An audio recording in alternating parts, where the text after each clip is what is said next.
Join అయ్యారు. నమస్తే నాగేశ్వర్ గారు.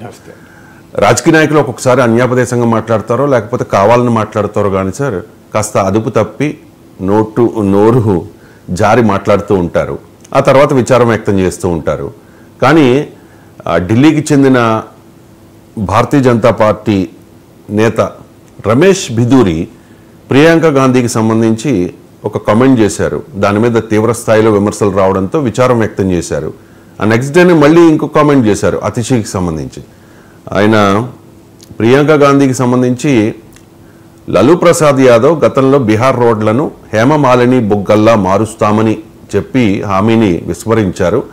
కానీ నేను గెలిచిన తర్వాత ఖచ్చితంగా ప్రియాంక గాంధీ బొగ్గల్లా చాలా నున్నగా రోడ్లు వేస్తాను అని చెప్పి ఒక కామెంట్ చేశారు సార్.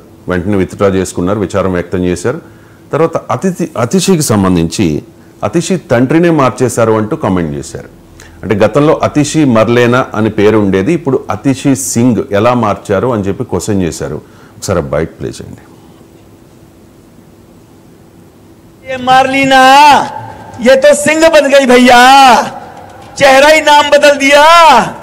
केजरीवाल ने बच्चों की कसम खाई थी भ्रष्टाचारी कांग्रेस के साथ नहीं जाऊंगा, मार्लिना ने बाप बदल दिया। पहले मार्लिना थी अब सिंह हो गई, ये इनका चरित्र है। अरे ये पहले मार्लिना थी अब सिंह हो गए. అంటే ఇప్పుడు వీళ్ళు ఎందుకు ఇలా ప్రత్యేకించి మాట్లాడతారు అంటే ఒకటి అన్యాపదేశం కాదు, ఎందుకంటే ఈజ్ ఎ రిపీట్ అఫెండర్. ఇప్పుడు ఈ ప్రియాంక గాంధీ అతిశే కాదు, అంతకుముందు పార్లమెంట్లో BSP Bahujan Samaj Party MP Danish అలీపై కూడా ఇదే రకంగా వ్యాఖ్యానించాడు. ఇతనేమి ఆర్డినరీ లీడర్ కాదు, సాక్షాత్తు ఢిల్లీ ముఖ్యమంత్రి అతిశీ పైన పోటీ చేస్తున్న అభ్యర్థి, పార్లమెంటు సభ్యుడు, గతంలో ఇప్పుడు అసెంబ్లీకి పోటీ చేస్తున్నాడు. అందువల్ల ఇదేమి అన్యాపదేశంగా అన్నది కాదు, డెలిబరేట్గా అనేది. వికారాన్ని వ్యక్తం చేసిన తర్వాత విచారాన్ని వ్యక్తం చేస్తే లాభం ఏంటి? ముందు వికారాన్ని వ్యక్తం చేయకుండా ఉండాలి. ఇది ఎందుకు ఈ రకంగా, అందులో ప్రత్యేకించి భారతీయ జనతా పార్టీ చెప్పే విలువలు ఏంటి? భారతీయ జనతా పార్టీ చెప్పే విలువలు హిందూ సంస్కృతి, హైందవ సంస్కృతి, భారతీయత, ఇది కదా భారతీయ జనతా పార్టీ చెప్పేది. ఇప్పుడు ఏ భారతీయతను నమ్మిన వ్యక్తి కానీ, హిందూ సంస్కృతిని నమ్మిన వ్యక్తి, ఆచరించే ఏ వ్యక్తి కానీ తండ్రి పేరు మార్చారు అనగలుగుతారా? అసలు అది అనగలుగుతారా ఎవరైనా? అసలు ఆ భారతీయ సంస్కృతి హిందూ సంస్కృతి కాదు, నాగరికత ఉన్న ఏ వ్యక్తి అయినా, కనీస సంస్కారం ఉన్న ఏ వ్యక్తి అయినా అలా అనగలుగుతారా? ఆయన అలా ఎందుకంటున్నాడు? ఆయన ఎవరేమన్నా, నరేంద్ర మోడీ ఏమన్నా అన్నాడా?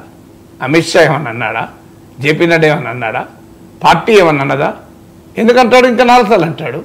అంటే మొదటి ప్రాబ్లం ఏంటంటే పార్టీలే ఈ రకంగా వికారాన్ని వ్యక్తం చేసి విశృంఖలంగా మాట్లాడే వారిపైన ఏ చర్యలు తీసుకోకుండా వాళ్ళను బరితెగించి వదిలేస్తున్నారు.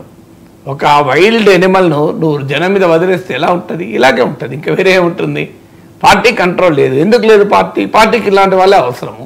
ఎన్నికల్లో గెలవాలి, వాళ్ళ నేర చరిత్ర ఉంటేంది, వాళ్ళకి అవినీతి చరిత్ర ఉంటేంది, వాళ్ళ హత్యలు చేస్తేంది, వాళ్ళ అత్యాచారాలు చేస్తేంది, వాళ్ళకి నాగరికత ఉంటేంది లేకపోతేంది, వారి సంస్కారం ఉంటేంది లేకపోతే, వాళ్ళకి ఎన్నికల్లో గెలవాలి. అది ఒకటే క్రైటీరియా. ఆ క్రైటీరియాతో మా అభ్యర్థులు పెడుతూ ఉంటాను. సో రమేష్ బిధూరి గెలవగలడా లేదా అనేదే క్రైటీరియా తప్ప ఆయన సంస్కారం ఉన్నదా లేదా అనేది క్రైటీరియానే కాదు. సో ఏమన్నా అంటే లాలూ ప్రసాద్ యాదవ్ అని లేదా, ఇంకోరని లేదా, ఇంకోరని లేదా, ఎవరన్నా తప్పే. ఒకరంటే రైట్, ఇంకోరంటే రాంగ్ అవుతుందా? సో ఎవరైనా తప్పే, కాంగ్రెస్ అన్నా తప్పే, ఆర్జేడీ అన్నా తప్పే, బీజేపీ అన్నా తప్పే. పార్టీలు మంచి కోసం పోటీ పడాలి, సంస్కారంలో పోటీ పడాలి, నాగరికతలో పోటీ పడాలి, విలువల్లో పోటీ పడాలి. వికారాల్లో విశృంఖలతలో పోటీ పడితే ఏం లాభం? అందులో పార్టీ విత్ డిఫరెన్స్ అన్నప్పుడు ఇదేనా డిఫరెన్స్ అనేది? సో అందువల్ల ఒకటి, ఆయన పదే పదే అరాచకంగా మాట్లాడినా పార్టీ ఏమనడం లేదు. మ్యాక్సిమం అయితే ఏమంటుంది, మందలించినాం, షోకాజ్ నోటీస్ ఇచ్చినాం, మా పార్టీకి సంబంధం లేదు, అది ఆయన వ్యక్తిగతం. మళ్ళీ తర్వాత ఆయన టికెట్లు ఇస్తాం. ఆయన టికెట్లు ఇస్తామంటే నువ్వు ఏం చేస్తున్నట్టు? ఆయనకు యూఆర్ రివార్డింగ్ హిమ్ కదా. రివార్డింగ్ ఇచ్చినప్పుడు ఇంకా రెచ్చిపోతాడు. ఇది మొదటి ప్రాబ్లం. అంటే పార్టీ చర్య తీసుకో. 2, వ్యవస్థలు చర్యలు తీసుకుంటున్నాయా? ఎన్నికల కమిషన్ ఎక్కడ నిద్రపోతుందా? దానికి రియాక్ట్ అవుతుంది అపోజిషన్ పార్టీస్ అయితే, చిన్నదానికి కూడా రియాక్ట్ అవుతుంది అపోజిషన్ పార్టీస్ విషయంలో. మరి అధికార పార్టీకి చెందినట్టు దేశాన్ని పాలించే పార్టీ చెందిన ఒక నాయకుడు ఇలా అసభ్యకరంగా మాట్లాడుతుంటే, అందులో మహిళల గురించి పరస్త్రీ గురించి మాట్లాడితే శ్రీరాముని విలువలేంటి? రామ మందిరం కట్టుకున్నాం కదా, రామ మందిరం కట్టుకుంటే ఉపయోగపడుతుందా? రోజు పొద్దున్న రామునికి మొక్కేవాళ్ళు, రాముని విలువలేంటి? రాముని విలువలు పొరపాటున కూడా పరస్త్రీ వైపు చూడండి రాముడు అంతటి గొప్ప కదా. అలాంటి రాముని గురించి రాజకీయం చేసే పార్టీలో ఉంటూ మీరు ఏం చెప్తున్నారు? పరస్త్రీ బుగ్గల గురించి, చెక్కిళ్ళ గురించి మాట్లాడతారా? ఏం సంస్కారం ఇది? వెంటనే పార్టీ సస్పెండ్ చేయాలి. అసలు ఒక్కసారి కనుక బీజేపీ ఇలాంటి వాళ్ళని సస్పెండ్ చేశారనుకో, నెక్స్ట్ టైం ఇంకా మాట్లాడతారా? అమ్మ మా పార్టీ చర్య తీసుకుంటుంది అంటారు. పోనీ ఎన్నికల సంఘమైనా చర్య తీసుకోవాలి. ఎన్నికల కోడ్ ఆఫ్ కండక్ట్ ఇది ఓకేనా? ఎన్నికల చట్టాలు ఒప్పుకుంటాయా? మరి ఎన్నికల కమిషన్ నిద్రపోతుంది. ఎన్నికల కమిషన్ మ్యాక్సిమం అయితే ఒక నోటీస్ ఇస్తుంది, దాని వివరణ అడుగుతుంది. వివరణ ఏమన్నా బయట కనబడతాడు, వివరణ అడుగుతుంది. విచిత్రంగా ఉంటుంది వ్యవస్థ. ఆడ బయట కనబడుతుంది, యాక్షన్ తీసుకోవాల్సింది పోయి నువ్వు ఏమన్నావు, ఇలా ఎందుకన్నావు, ఎందుకు అనాల్సి వచ్చింది అని ఒక వివరణ అడుగుతాడు. దానికో 15 రోజులు టైం ఇస్తారు. ఆ 15 రోజులు నేను ఇలా అన్నానా, అనలేదు, అలా అన్నాను, దానిపై మళ్ళీ అయిపోయి నిక్షేపం అయిపోతుంది. అందువల్ల మన వ్యవస్థల అసమర్థత రెండోది. మూడోది సమాజం. ఓటర్లైనా దీనికి నెగిటివ్గా రియాక్ట్ అవుతున్నారా? ఇలాంటి మాట్లాడే వాళ్ళని ఒక్కసారి ఎన్నికల్లో ఓడించారనుకోండి, అమ్మో అల్టిమేట్గా ప్రజలు ఓడిస్తారన్న భయంతోనైనా వాళ్ళ దగ్గర పెట్టుకుంటారు. ప్రజలు ఇలాంటి వాటిని అత్యాచారాలు, 4 రేపులు, 3 మానభంగాలు, 5 హత్యలు చేసిన వాడిని పార్లమెంట్కి ఎన్నుకుంటున్నారు ప్రజలు. ప్రజలు ఎందుకు ఎన్నుకుంటున్నారు? డబ్బులు ఎవరితో వాడిని ఎన్నుకుంటున్నారు. సో ప్రజలన్నా కనీసం ఓడిస్తే, కూలీకోర్లను, నేరస్తుల్ని, అరాచకంగా మాట్లాడే వాళ్ళు ప్రజలు ఓడిస్తున్నారా? ప్రజలు ఓడించడం లేదు. 4వది ఎవరు? మన మీడియా. మన మీడియా ఏంటి? మంచి మాట్లాడితే మనం చర్చిస్తామా?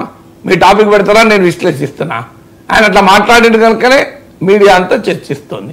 ఆయన అలా మాట్లాడాడు కనుకనే పేజ్ 1లో ఢిల్లీలో మాట్లాడితే హైదరాబాద్లో పేజ్ 1 ఎందుకు వస్తుంది? అదే రమేష్ బిదూరి సంస్కారవంతంగా, నాగరికంగా భారతీయ ఆమ్ ఆద్మీ పార్టీ ఆలోచించాలి. ఇదేనా వారి పాలనా విధానాలు అన్నాం అనుకోండి, మన పేజ్ 1లో వస్తుంది. ఇక్కడ మీరు నేను చర్చించుకుంటామా? వాళ్ళకి కావాల్సిన మీడియా కూడా అలాగే తయారైంది. యూట్యూబ్లో కూడా అది అలా తమ్ముళ్ళు పెడితేనే ప్రియాంక చెక్కిళ్ళలాగా అని పెడితే ఇక లక్షల మంది తెగ చూస్తుంటారు, క్రేజీ షేర్ చేసుకుంటారు. దానికి ఇక అతీషి తండ్రినే మార్చిన ఢిల్లీ సీఎం అంటే ఇక తెగబడి ఆసక్తిగా తండ్రినే మార్చింది అంటారు. అదే ఇండియన్ ఎకానమీ ఎలా ఉంది అని పెట్టామనుకోండి, వీడియో కూడా చూస్తూ ఉంటా. అందువల్ల మీడియాలో కూడా ఈ ధోరణి ఏంటి? ప్రజల ధోరణి, మీడియా ధోరణి. అందువల్ల అందరూ తలా పాపం తిలా పిడికడు. ఇందులో ఎవరు అనాలి? అందుకే వాళ్ళు అలాంటి వాళ్ళు రెచ్చిపోతుంటారు. ఇక చాలా రాష్ట్రాల్లో ముందుగా ముఖ్యమంత్రి అభ్యర్థిని ప్రకటించకుండా చాలా కూటములు ఎన్నికలకు వెళుతూ ఉంటాయి. మహారాష్ట్రలో కూడా అదే జరిగింది కదా సార్. ఆ తర్వాత ఫడ్నవీస్ని సీఎంగా ఎన్నుకున్నారు. కానీ ఇప్పుడు ఢిల్లీలో కూడా భారతీయ జనతా పార్టీ సీఎం అభ్యర్థిని ప్రకటించలేదు. ఇదే విషయాన్ని ఆప్ ఎద్దేవా చేస్తోంది సార్. ఆ విజువల్ చూపించండి. ఒక గుర్రాన్ని రెడీ చేసి ఆ గుర్రం మీద ఒక గొడుగును ఏర్పాటు చేసి ఆ గుర్రం మీద పెళ్లి కొడుకు మాత్రం ఉండడు. ఆ వీడియోని సోషల్ మీడియాలో బాగా వైరల్ చేస్తున్న పరిస్థితి. ఒకసారి ప్లే చేయండి.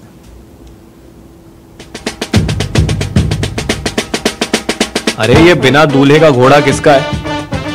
बीजेपी का है क्या? अरे बीजेपी वालों, अपने दूल्हे का नाम तो बताओ जी.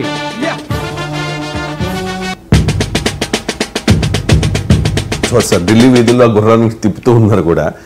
అండ్ పాలిటిక్స్ లో ఆమ్ ఆద్మీ పార్టీనే కాదు, పాలిటిక్స్ లో క్రియేటివ్ గా క్యాంపెయిన్ చేయడంలో భాగం ఇది.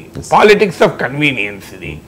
ఇదే భారతీయ జనతా పార్టీ ఇప్పుడు మీకు మహారాష్ట్రతో మీరు కంపేర్ చేశారు కానీ అది కరెక్ట్ కంపారిజన్ కాదు. ఎందుకంటే మహారాష్ట్రలో కూటమి, ఢిల్లీలో బీజేపీ సొంతంగా పోటీ. కూటమిగా ఉన్నప్పుడు ఏమవుతుంది అంటే అక్కడ ఏక్నాథ్ షిండే సీఎం చేయాలా, ఫడ్నవీస్ సీఎంలో ముందు చెప్పడంలో ఛాలెంజ్ ఉంటుంది. సో ఇక్కడ ఢిల్లీలో ఆ ఛాలెంజ్ ఉండదు. అందువల్ల కరెక్ట్ పోలిక కాదు. ఢిల్లీలో పార్టీ కానీ భారత పార్లమెంటరీ డెమోక్రసీ ప్రకారం ఎంపీ ప్రధానమంత్రి పదవిని కానీ ముఖ్యమంత్రి పదవిని కానీ చెప్పాల్సిన అవసరం లేదు. ఎందుకంటే గెలిచిన తర్వాత ఎమ్మెల్యేలు ఎన్నుకుంటారు సీఎంను, ఎంపీలు ఎన్నుకుంటారు పీఎంను. కానీ రాజకీయ పార్టీలు తమ కన్వీనియంట్గా ఉన్న చోట అనౌన్స్ చేస్తారు, తమ కన్వీనియంట్గా లేని చోట అనౌన్స్ చేయరు. సో వారి వారి అవసరాలను బట్టి ఉంటారు, కానీ ప్రత్యర్థులు మాత్రం అటాక్ చేస్తారు. ఇప్పుడు మీకు ఉదాహరణకు బీజేపీ ఇండియా కూటమిని ఏమని అడుగుతుంది, ఇప్పటికీ మీ ప్రధానమంత్రి అభ్యర్థి ఎవరు చెప్పండి అంటది. మరి ఇప్పుడు అదే ప్రశ్న ఆమ్ ఆద్మీ పార్టీ ఢిల్లీలో అడుగుతుంది, మీ ముఖ్యమంత్రి అభ్యర్థి ఎవరు అని. ఎందుకంటే అక్కడేమో ప్రధానమంత్రి అభ్యర్థిగా తమకు నరేంద్ర మోడీ ఉన్నాడు కనుక ఇండియా కూటమి ఎవరిని ప్రధానమంత్రి అభ్యర్థిగా పెట్టినా ఆ కూటమిలో విభేదాలు ముందే ప్రకటిస్తే విభేదాలు వస్తాయి కనుక తన బలాన్ని ప్రత్యర్థుల బలహీనతల్ని సొమ్ము చేసుకునేందుకు ఎవరు మీ పిఎం అభ్యర్థి చెప్పండి అని అంటారు. ఇప్పుడు భవిష్యత్తులో పార్లమెంట్ ఎన్నికలు వస్తే ఇట్లాంటి గుర్రాలను బీజేపీ తెలుపుతుంది. ఇండియా కూటమి గారే ఓ ఇండియా ఇండియా ఇండి ఇండి గఠబంధన్ కా హై ఉస్కా క్యోన్ హై అని వాళ్ళు అడుగుతారు. సో అందువల్ల ఇక్కడ రాజకీయ పార్టీలు తమ అవసరాలను బట్టి తమకు అనుకూలంగా ఇలాంటి ప్రశ్నలు వేస్తారు. తెలంగాణలో బీఆర్ఎస్ అడగలేదా కాంగ్రెస్ పార్టీని మీ ముఖ్యమంత్రి అభ్యర్థి ఎవరు, అంటే కాంగ్రెస్ పార్టీని అడిగారు, బీజేపీని అడిగారు మీ ముఖ్యమంత్రి అభ్యర్థి ఎవరు అని. కానీ బీఆర్ఎస్ చెప్తా మరి ఆ ప్రశ్న ఎందుకు అడుగుతుంటే బీఆర్ఎస్ కాదు అడ్వాంటేజ్ కనుక, ఎందుకంటే వాళ్ళకు ముఖ్యమంత్రి అభ్యర్థి ఉన్నాడు, వీళ్ళు డిసైడ్ చేసుకోలేరు కనుక. అప్పుడు కాంగ్రెస్ పార్టీ ఏమన్నా మీకు ఒక్క ముఖ్యమంత్రి ఉండొచ్చు, మాకు ప్రతి కాంగ్రెస్ నాయకుడు ఒక ముఖ్యమంత్రి, మాకు సమర్థుల కొరత లేదు, మీకంటే కేసీఆర్ తప్ప ఇంకెవరు దిక్కు లేదు వాళ్ళు. అందువల్ల రాజకీయాల్లో మనం సీరియస్గా తీసుకునే డిస్కోర్స్ కాదు ఇది. సో ఆడ అరవింద్ కేజ్రీవాల్ వర్సెస్ ఎవరు అనే ఒక అవకాశం ఆమ్ ఆద్మీ పార్టీకి అడ్వాంటేజ్గా ఉంది కనుక, అరవింద్ కేజ్రీవాల్ ఒక బలమైన నాయకుడు కనుక ఢిల్లీ బీజేపీలో కేజ్రీవాల్ను ఈక్వల్ చేయగలిగే నాయకుడు ఎవాల్వ్ కాలేదు కనుక వాళ్ళు అడ్వాంటేజ్ ఉంటున్నారు. కానీ మనకు అర్థం కావాల్సింది ఏంటంటే ప్రజలు ఒకసారి తీర్పు ఇవ్వాలనుకున్నప్పుడు ఇవన్నీ పట్టించుకోరు. మీకు ఉదాహరణకు కాంగ్రెస్ పార్టీకి ఎవరు ముఖ్యమంత్రి అని చెప్పి ఓటేశారు 2023లో నాకు చెప్పండి. రేవంత్ రెడ్డి ముఖ్యమంత్రిని ఓటేశారా, ఉత్తమ్ కుమార్ రెడ్డి ముఖ్యమంత్రిని ఓటేశారా, బట్టి విక్రమార్క ముఖ్యమంత్రిని చేశారా, కోమటిరెడ్డి వెంకరెడ్డి ముఖ్యమంత్రి చేశారా? ప్రజలు కాంగ్రెస్ పార్టీకి ఓటేశారు కదా. మీకు అక్కడ బీఆర్ఎస్ మాకు కేసీఆర్ ఉన్నాడు మీకెవరున్నారు, మాకు కేసీఆర్ ఉన్నాడు మీకెవరున్నారు అంటే మా కేసీఆర్ అయితే వద్దు ఎవరైనా కానీ అన్నారు, మాకు ఎవరైనా కానీ కేసీఆర్ వద్దు అన్నారు. మరి అక్కడ కేసీఆర్ ఉండగా కూడా ఇక్కడ ఎవరు తెలియకుండా కూడా ప్రజలు ఓటేయలేదా? సో అందువల్ల అల్టిమేట్గా ప్రజలు ఓటేయాలనుకున్నప్పుడు 1977లో ఇందిరాగాంధీకి వద్దనుకున్నారు. ఎవరు కావాలని ఓటేశారు? జనతా పార్టీ.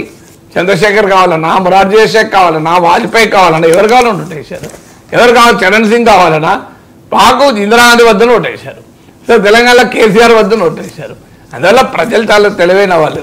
ఇలాంటి ఆయా సందర్భాల్లో రాజకీయాల్లో తమకు కలిసి వస్తున్న సమయంలో రాజకీయ పార్టీలు వాడిపోతుంటాయి. మోడీకి ప్రత్యామ్నాయం ఎవరనుకోని మోడీకి 63 సీట్లు తగ్గించారు 2024లో. మనం 303 సీట్ల నుంచి 240 తగ్గించలేదా? మీ ఇండియా కూటమికి 232 సీట్స్ ఇచ్చారు కదా ప్రజలు. ఎవరు లీడర్ని ఇచ్చారు? రాహుల్ గాంధీ లీడర్ని ఇచ్చారా, అఖిలేష్ లీడర్ని ఇచ్చారా, మమతా బెనర్జీ లీడర్ని ఇచ్చారా, శరద్ పవార్ లీడర్ని ఇచ్చారు కదా. అందువల్ల ప్రజలు తీర్పు ఇవ్వాలి అనుకున్నప్పుడు అవన్నీ ఏమీ పట్టించుకోరు, ప్రజలు తీర్పు ఇచ్చేస్తారు మీరు వీళ్ళ వాళ్ళ అని. అందువల్ల అయితే ఇది తమకు రాజకీయంగా కలిసి వస్తుంది అనుకున్నప్పుడు రాజకీయ పార్టీలు ఈ రకమైన క్యాంపెయిన్లు చేస్తుంటాయి. ఇక